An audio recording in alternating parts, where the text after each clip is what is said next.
अब कूलाम का नियम हम पढ़ चुके हैं कि दो स्थिर आवेशों Q1 और Q2 जो कि r दूरी पर रखे हुए हैं, उन दोनों के मध्य जो विद्युत बल या कूलाम बल लगता है उसका formula F = K Q1 Q2 / r², जहाँ पर K एक समानुपातिक नियतांक है जिसके बारे में हम देख चुके हैं। अगर इसको K का भी वैल्यू अगर लिखना चाहें तो ये हो जाएगी 1/4πε0, क्योंकि K एक्चुअली ये है, इसको शॉर्ट में लिखने के लिए K लिख दिया जाता है, जबकि ये K नहीं है, ये है 1/4πε0। क्योंकि अपन को ये बार बार ये बड़ी संख्या ना लिखना पड़े, इसको इसलिए K के रूप में डायरेक्ट लिख दिया जाता है। इस K का कोई सिग्निफिकेंस नहीं है, मेन जो चीज़ है वो ये है 1/4πε0। और यहाँ पर ये ε0 जो है वो है निर्वात की विद्युतशीलता, क्योंकि अभी अपन ने ये मान रखा है कि हमारा जो आवेश है वो निर्वात में स्थित है, वहाँ कोई चीज़ नहीं है, टोटल स्पेस है। Q1 Q2 / r², ये है हमारा कूलाम का फॉर्मूला। ये फॉर्मूला जहाँ पर ये निर्वात की विद्युतशीलता है,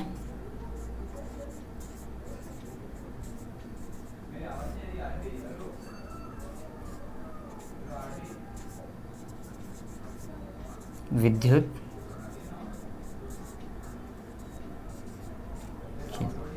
ये निर्वात की विद्युतशीलता है। अब प्रश्न ये उठता है, अगर आवेश निर्वात में रखा है तब इतना बल लगता है। अगर उन आवेशों के मध्य, यानी जो दो आवेश हैं हमारे पास,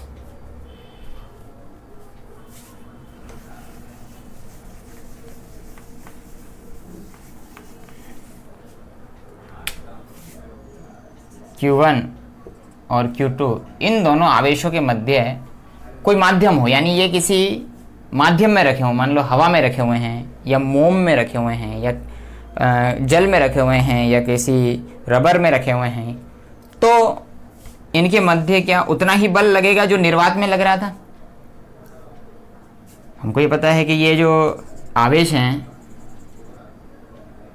प्रत्येक आवेश अपने चारों ओर एक क्षेत्र का निर्माण करता है जो उसका विद्युत क्षेत्र कहलाता है। तो ये आवेश भी विद्युत क्षेत्र का निर्माण करता है, और इन दोनों आवेशों के विद्युत क्षेत्र एक दूसरे से अनुक्रिया करते हैं, अन्योन्य क्रिया करते हैं, तो इनके ऊपर आकर्षण और प्रतिकर्षण का बल लगता है। अगर यहाँ पे कुछ भी नहीं है, स्पेस है, तो इनके मध्य जो अनुक्रिया है, अन्योन्य क्रिया है, वो ज़्यादा हो पाएगी। समझ रहे इस बात को? अगर यहाँ पे इन दोनों के बीच में कुछ भी नहीं है, खाली जगह है, ये बिल्कुल यहाँ पे हवा का एक कण भी नहीं है, स्पेस है, अंतरिक्ष है, निर्वात है, तो इनके विद्युत क्षेत्र, इसका विद्युत क्षेत्र इसके विद्युत क्षेत्र से जब अनुक्रिया करेगा तो ज़्यादा आसानी से कर पाएगा।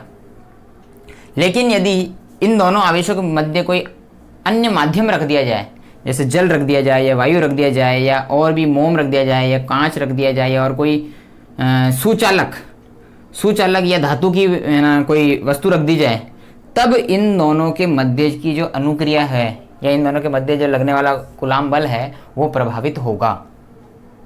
चूंकि इनके बीच में हमने माध्यम के रूप में बाधा खड़ी करी है, तो डेफिनेटली हमें ये पता चल जाएगा कि इनके मध्य जो बल है उसमें किसी न किसी प्रकार की कमी आएगी। जो बल निर्वात में लग रहा था इन दोनों के मध्य, माध्यम की उपस्थिति होते ही उस बल की वैल्यू क्या हो जाएगी? कम हो जाएगी। और जितनी वो कम हो जाएगी, जितने गुना वो कम हो जाएगी, उतने उस गुणांक को हम एक शब्द से परिभाषित करते हैं, वो है पैरावैद्युतांक।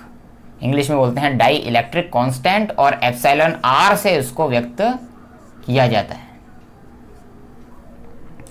तो ये नई टर्मिनोलॉजी हमारे पास आ गई है, पैरावैद्युतांक। क्या होता है पैरावैद्युतांक? तो इसको परिभाषित इसी आधार पर किया गया है, किसी माध्यम की उपस्थिति में आवेशों के मध्य बल निर्वात की तुलना में जितने गुना कम प्राप्त होता है उसे उस माध्यम का पैरावैद्युतांक अथवा आपेक्षिक विद्युतशीलता, इसके दो नाम हैं।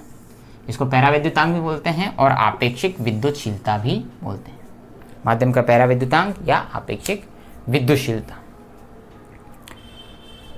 अब यहाँ पर एक सारणी बना रखी है मैंने, इसमें हम देख सकते हैं कि 5 मैंने माध्यम लिख दिए हैं। ये निर्वात, ये कोई माध्यम नहीं है, ये निर्वात तो माध्यम रहितता है। फिर भी अगर इसको माध्यम मान के चलें तो इस निर्वात की जो पैरावैद्युतांक होता है वो 1 होता है। 1 का मतलब है कोई प्रभाव नहीं पड़ेगा। कितने गुना कम होगा?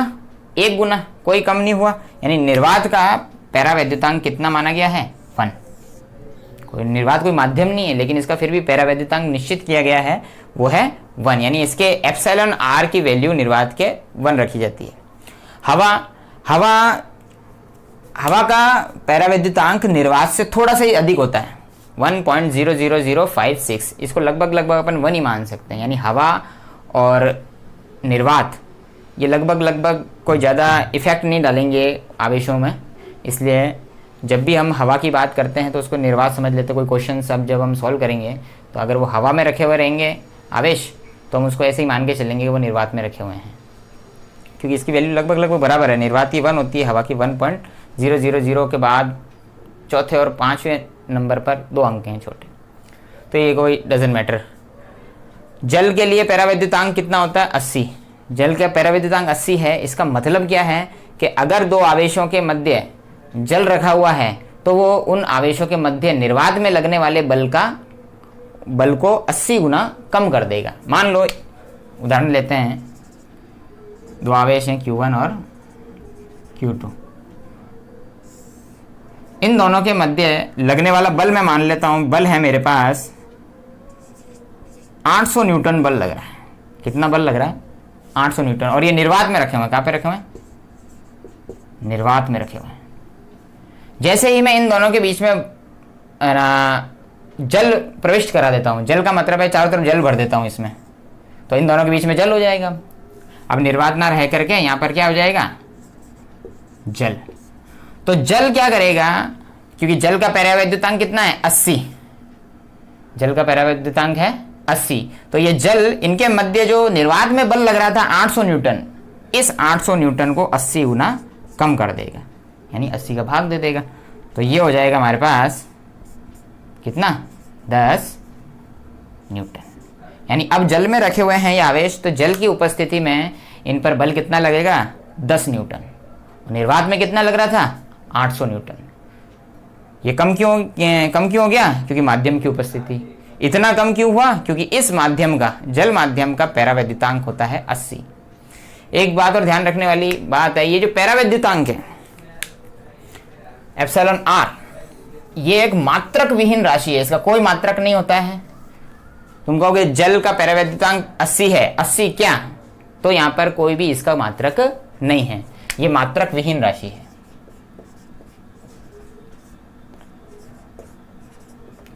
मात्रक विहीन राशि, इसका कोई मात्रक नहीं होता है, इसलिए यहां पर कोई भी मात्रक मैंने नहीं लगाया है, क्योंकि पैरावैद्युतांक मात्रक विहीन राशि होती है। अब एक उदाहरण और लेते हैं, सुचालक। यदि मैं सुचालक रख दूं, तो यदि इन दोनों आवेशों के मध्य सुचालक रख दिया जाए, Q1 Q2, जिनका बल लग रहा था निर्वात में 800 न्यूटन बल लग रहा है इन दोनों के बीच में। अब इन दोनों के बीच में मैंने क्या रख दिया? कोई भी सुचालक पदार्थ। सुचालक हम समझते हैं कोई भी जो धातु है, लोहा, तांबा, एल्यूमिनियम, ये सारी सुचालक है। इन दोनों के बीच में सुचालक पदार्थ मैंने रख दिया है। इन दोनों के बीच मान लीजिए एक मोटी प्लेट, मैंने एक मोटी ब्लॉक, लोहे का ब्लॉक रख दिया। तो इन दोनों के, और चूंकि सुचालक का पैरावैद्युतांक दे रखा है, कितना होता है? इन्फिनिटी, यह है अनंत। ठीक है, तो अनंत इसका पैरावैद्युतांक है, तो अनंत गुना ये क्या कर देगा? कम कर देगा बल को। और जैसे ही हम किसी भी संख्या में अनंत का भाग देते हैं तो हमारे पास क्या आता है? 0 न्यूटन। यानी कि अगर दोनों आवेशों के मध्य माध्यम के रूप में सुचालक उपस्थित है, तो उन दोनों के बीच में लगने वाला बल क्या होगा? 0।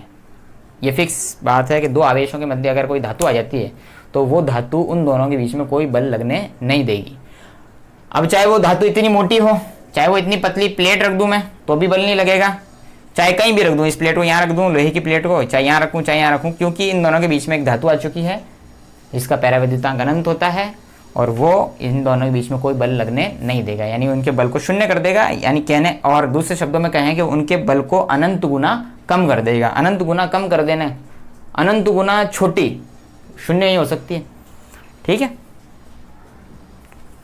और रबर, वहीं किताब में टेक्स्ट बुक में जो सारणी बनी हुई है उसमें खूब सारी चीज़ों का लिखा हुआ है, उसमें पैराफिन, मोम का, कांच का और भी चीज़ें हैं, उनके बारे में तुम टेक्स्ट बुक में से देख सकते हो कि भिन्न भिन्न चीज़ों का। जिनमें से जो याद रखने वाली चीज़ है वो हवा, जल, निर्वात और सुचालक। इन 4 चीज़ों का तुम्हें पता होना चाहिए कि परावैद्युतांक कितना होता है। निर्वात का पूछ ले जाते 1 नंबर में, निर्वात का परावैद्युतांक कितना होता है, तो 1, कोई मात्रक नहीं होता है। सुचालक का परावैद्युतांक अनंत होता है, जल का 80 होता है, हवा का 1.00056 होता है। इस परावैद्युतांक को ही और आगे समझने की कोशिश करते हैं। इसकी एक और परिभाषा हो सकती है जिसके बारे में अपन अभी डिस्कस करने जा रहे हैं। हमको पता है अगर कोई 2 आवेश हैं Q1 और Q2 जो r दूरी पर रखे हुए हैं, उनके मध्य निर्वात है, कोई माध्यम नहीं है, तब उनके मध्य लगने वाला बल कूलाम बल F = 1/4πε0 Q1 Q2/r² होता है। अगर इसके बीच में कोई माध्यम रख दिया जाए जिसका परावैद्युतांक का मान है ε r, यानी एक ऐसा माध्यम रख दिया मैंने यहाँ पर इन दोनों आवेशों के मध्य जिसका परावैद्युतांक अंक कितना है ε r, यानी कि अब ये बल ε r गुना कम हो जाएगा।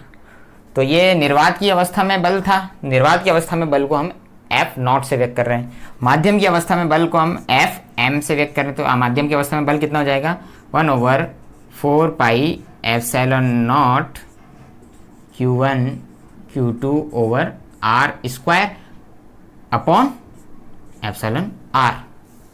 ε r का भाग देंगे, जो बल लग रहा था वो ε r गुना कम हो जाएगा। जैसे 800 न्यूटन था, पहले वो एक उदाहरण दिया था जिसमें अपन ने बात करी थी कि दोनों आवेशों के मध्य 800 न्यूटन बल लग रहा है। जैसे ही जल लाते हैं, जल का परावैद्युतांक 80 है तो 800/80। इसी तरह यहाँ पे बल है ये 1/4πε0 Q1 Q2/r²। जैसे ही माध्यम लाए ε r वाला तो 1/4πε0 Q1 Q2/r² divided by ε r। तो ε r का भाग देंगे तो अपन इस ε0 और ε r को साथ साथ लिख देते हैं। अब ये ε0 और ε r ये दोनों मिलकर के एक नई भौतिक राशि इसको एक अलग नाम दिया गया है। ये हो जाएगा Fm = 1/4πε। ना यहाँ पे ε0 है, ना यहाँ पे ε r है। इन दोनों का मल्टीप्लिकेशन यानी ε0 और ε r ये दोनों मिलकर के एप्सिलॉन लिख दिया है अपन ने Q1 Q2/r², यानी इतना बल इस माध्यम की उपस्थिति में लगेगा। अब ये क्या है, इसको बोलते हैं एप्सिलॉन। इस जो एप्सिलॉन, सिर्फ एप्सिलॉन, ना ये ε0 है ना ही ये ε r है, यह है सिर्फ एप्सिलॉन। ये है माध्यम की विद्युतशीलता, माध्यम की विद्युतशीलता,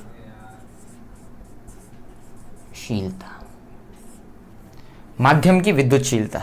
ये ε0 है निर्वात की विद्युतशीलता। ये के बीच में अंतर स्पष्ट हो जाना चाहिए कि ε0 है निर्वात की विद्युतशीलता, एप्सिलॉन है माध्यम की विद्युतशीलता क्योंकि माध्यम और ε r है माध्यम का परावैद्युतांक या आपेक्षिक विद्युतशीलता। इन चीजों को मैं यहां लिख देता हूं स्पष्ट के लिए। ε0 है निर्वात की विद्युतशीलता,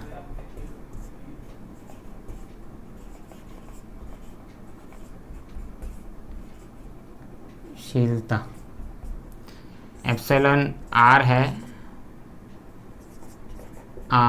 माध्यम की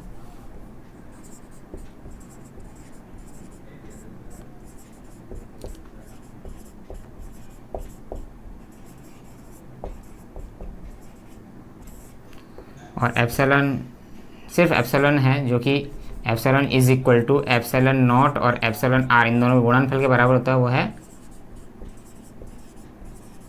माध्यम की विद्युतशीलता। ये तीनों चीजें स्पष्ट हो जानी चाहिए, ε0 ε r। और ये ध्यान रखना इस परावैद्युतांक को ही आपेक्षिक विद्युतशीलता बोलते हैं। है तो ये सब विद्युतशीलता है। यह है निर्वात की विद्युतशीलता, यह है आपेक्षिक माध्यम की आपेक्षिक विद्युतशीलता और यह है माध्यम की विद्युतशीलता सिर्फ। ठीक है, इन तीनों चीज़ों में।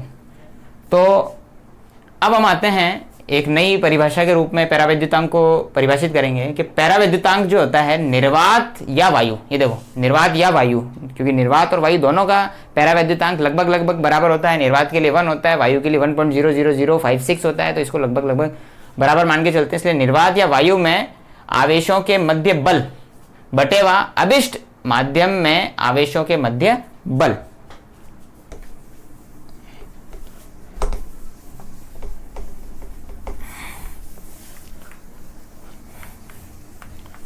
यानी परावैद्युतांक epsilon r is equal to जाएगा F0 निर्वात 0 या F0, ये नॉट यहाँ पे मैंने निर्वात के लिए लगाया है, और माध्यम में बल M माध्यम के लिए यूज़ किया गया है। तो निर्वात में लगने वाला बल बटेवा माध्यम में लगने वाला बल, वायु या निर्वात में आवेशों के मध्य बल और या बटेवा अभिष्ट माध्यम में आवेशों के मध्य लगने वाला बल, इन दोनों का जो अनुपात है वो माध्यम का परावैद्युतांक कहलाता है।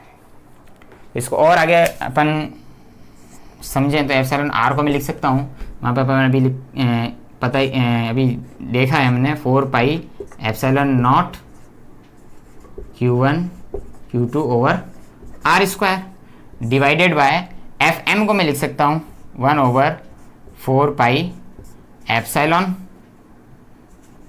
Q1 Q2 over r square. माध्यम में इस यहाँ पर एप्सिलॉन नॉट और एप्सिलॉन आर के रूप में ले सकते। तो ये चीज़ें कैंसिल होकर के, ये 4 पाई से 4 पाई कैंसिल होकर के हमारे पास आ जाएगा epsilon r is equal to, यहाँ बचेगा सिर्फ 1 ओवर एप्सिलॉन नॉट, यहाँ बचेगा 1 ओवर एप्सिलॉन। तो ये हो जाएगा कुल मिलाकर के, ये एप्सिलॉन ऊपर चल जाएगा, ये एप्सिलॉन नॉट नीचे आ जाएगा, एप्सिलॉन ओवर एप्सिलॉन नॉट। तो यहाँ पर हम देखेंगे ये वापस epsilon is equal to epsilon naught epsilon r, वही चीज़ आ गई जो अभी अपन समझ रहे थे। तो इसको इस तरह से भी परिभाषित किया जा सकता है। परावैद्युतांक क्या है? किसी माध्यम का परावैद्युतांक दो आवेशों के मध्य निर्वात में लगने वाले बल तथा उस माध्यम में लगने वाले बल के अनुपात को परावैद्युतांक कहते हैं, और गणितीय रूप में हम इसको इस तरह से लिख सकते हैं। ये फॉर्मूला बहुत इंपॉर्टेंट है, ये वेरी इंपॉर्टेंट फॉर्मूला। इसी तरह अपन इसका इस्तेमाल इस तरह से भी कर सकते हैं। अपन ने यही किया था, F M is equal to F0 बटा एप्सिलॉन आर। अगर अपन को निर्वात में बल पता है और माध्यम का परावैद्युतांक पता है तो निर्वात में बल को मैं परावैद्युतांक का भाग देकर के उस माध्यम में बल ज्ञात किया जा सकता है। यही हमने किया था अभी 800 में 80 का भाग देकर हमने निकाला था 10। ये पूरे इसी फॉर्मूले पर आधारित है। जो भी परावैद्युतांक माध्यम दे रखा होगा उसके परावैद्युतांक का भाग देंगे तो उस माध्यम में उसका बल निकल आएगा। इसका उल्टा भी पूछा जा सकता है, किसी माध्यम में बल इतना लगता है तो बताओ निर्वात में कितना लगेगा, तो ये से मल्टीप्लाई हो जाएगा। तो हो जाएगा निर्वात में निकालना है बल तो F0 is equal to epsilon r F M. मान लो अगर उसमें दे रखा होता कि जल में दो आवेशों के मध्य 10 न्यूटन बल लगता है, कितना न्यूटन लगता है 10, और उसका परावैद्युतांक जल का परावैद्युतांक 80, तो बताओ निर्वात में कितना लगेगा। तो जाहिर सी बात है 80 मल्टीप्लाई बाय 10 बराबर 800 न्यूटन। तो इस तरह से ये परावैद्युतांक वाली जो कंसेप्ट है वो अगर समझ में आ जाता है तो एक छोटा न्यूमेरिकल जो अक्सर आ जाता है बोर्ड एग्जाम में वो हमारा कवर हो सकता है। दूसरा, इसका मात्रक के बारे में जानकारी होनी चाहिए। इसका मात्रक भी पूछ लिया जाता है, परावैद्युतांक का मात्रक क्या होता है। ये मात्रक विहीन राशि, इसका कोई मात्रक नहीं होता है। और सुचालक के बारे में पूछ लिया जाता है कि अगर दो आवेशों के मध्य कोई सुचालक प्लेट रख दी जाए तो उनके बीच में कितना बल लगेगा। तो जाहिर सी बात है उनके बीच में शून्य बल लगेगा, क्योंकि सुचालक माध्यम का परावैद्युतांक अनंत होता है। और अनंत चूंकि अनंत होता है और अनंत का जब भी हम भाग देंगे तो अनंत किसी भी संख्या में अनंत का भाग देने पर वो शून्य हो जाती है। ये 2-4 छोटे छोटे क्वेश्चन बनते हैं परावैद्युतांक पर जो हमको आने चाहिए। Thank you.